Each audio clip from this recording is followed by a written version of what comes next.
Aşgabatyň köçelerinde geçip barýan adamlaryň gözüniň öňünde itleriň hem pişikleriň rehimsiz ýok edilmegi dowam etdirilýär. Azatlyň habarçylary we haýwanlary goraýjylar şäherde bir wada birnäçe hadisanyň şahydy boldular. Bu ýagdaý häkimetleriň ite altyn ýadigärlik dikkän döwründe bolup geçýär. 24-nji noýabrda Aşgabatdaky Parahat 2-4 etrapçasynda itler zäherlendi. Olaryň biri uzak wagtlap ýerli ýaşaýjylaryň gözüniň öňünde sarsyp ejir çekip jan beripdir. Haýwanlary goraýjy Aşgabatly aktivist azatlyk bilen söhbetdeşlikde ýaňyja it zäherlenip ejir çekip öldi. Ol ýerli ýaşaýjylaryň 6 ýyl bäri ümitlendirýän 3 tany köçe itiniň biridi diýip gürrüň berdi. Azatlyk radiosuna soňra bu ýagdaýyň video ýazgysyny almak başardy. Video ýazgylarda itin agdyndan köpük gelip, onuň jan berýän agyr pursadyny görüp bolýar. Azatlyň habarçylarynyň anyklamagyna görä gezip ýören sagdyn it birden bagyryp başlapdyr. Geçip barýan adamlar iti halat etmek üçin şowsuz tynanşypdyr. Rehimli aýallar ony howpsuz ýere äkitdiler we üstüni polatiense bilen ýapdylar. It uzak wagtlap jan beripdir. Soňra jemaat gullyklarynyň işgärleri iti alyp gidipdir.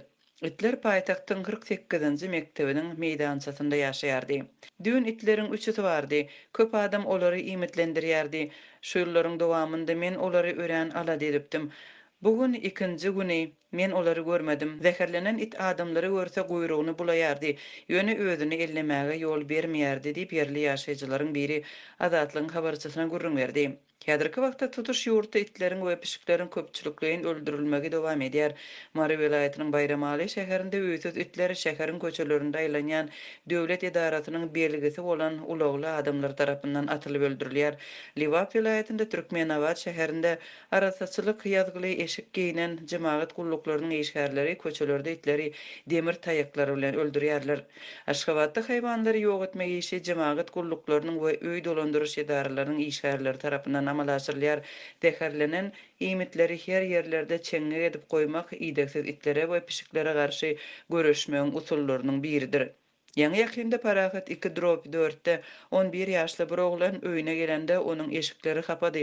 Ol möňüri baglaýardy. Ol 48-nji mektebiň golaýyndaky hapa taşlanýan gutularyň golaýynda köçe süpürýän aýalyň onuň gözüniň öňünde oturan kiçijik pişijigini öldürende gusypdyr.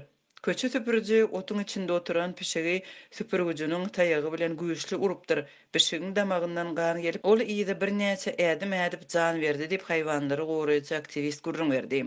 Yerli ýaşaýjylar şäheriň dürli ýerlerinde iýdigiderli peýda bolýan ölen haýwanlaryň jesetlerini ýygnap jaýlamakdan ýadandyklaryny aýdýarlar. Mundan başga da häkimetleriň hereketleri sebäpli öý haýwanlarynyň eýleri öz itleriniň we pişikleriniň aman galmagyndan uly alada edýärler. Şäheriň ýaşaýjylarynyň köpüsi zäherlenmeleriň köpelmegi sebäpli öz öý haýwanlary bilen köçe çykmakdan gorkarlar.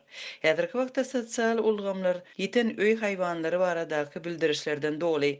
Şu ýylyň iýul aýynda şäher häkimligi ýaşaýjylardan öý haýwanlarynyň öz başlyk diýinmegi talap edipdi. Itleri we pişikleri rehimsizlik bilen ýok etmegiň fonunda Türkmenistanyň häkimetleri Aşgabatda itin äpet altyn ýadigärligini açdy. Resmi metbuata görä şäheriň günbatar böleginde oturdulan 15 metrlik heýkel sosial hem medeni ähmiýete eýe bolan desha hasaplanýar. Türkmen Alawaý heýkeli ýurdun prezidenti Gurbanguly Berdimuhammedowyň islegi boýunça oturdyldy. Türkmen prezidenti özüni Alawaýetleriniň gadryny bilýän bilermen hökmünde görkezýär.